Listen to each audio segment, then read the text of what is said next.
pour d'abord me rendre compte des préparatifs des cérémonies du 6 juin, ici même, quelques heures avant le grand rassemblement sur la place de Ouistreham. Et ici, cette cérémonie où j'aurai l'honneur d'accueillir l'autorité britannique, la reine et le Premier ministre Cameron, et aussi les autorités australiennes et néo-zélandaises. Ce sera l'occasion d'un moment de rassemblement et de mémoire des victimes, mais aussi avec des vétérans de la guerre et du débarquement.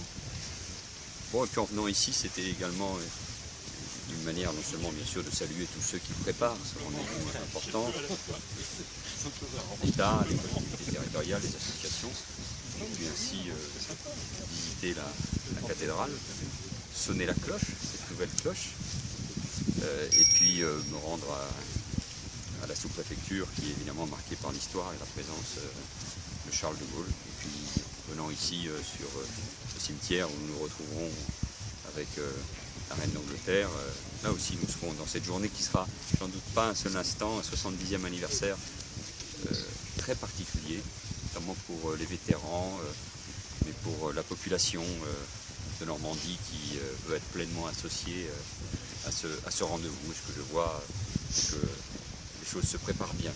Il ne reste plus qu'à souhaiter pour le 6 juin et tous les autres jours le même soleil, la même lumière qui donne évidemment un éclat particulier au paysage normand, à ces monuments.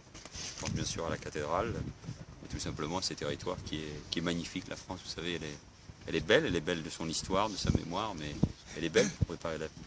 Est-ce que ce que vous avez vu aujourd'hui vous rassure? La Normandie est prête, Bayeux est prêt? J'en doute pas un seul instant. Vous savez, l'efficacité des services de l'État et le préfet de région avec l'ensemble des services de sécurité sous l'autorité du ministre de l'Intérieur qui était avec moi, les collectivités territoriales, l'unité nationale. Tous les élus, quel que soit leur bord politique, les parlementaires, les maires, le président de conseil généraux, le président du conseil régional, sont pleinement investis. Et puis ce que j'ai ressenti aussi, c'est la population qui a envie de vivre pleinement ce moment.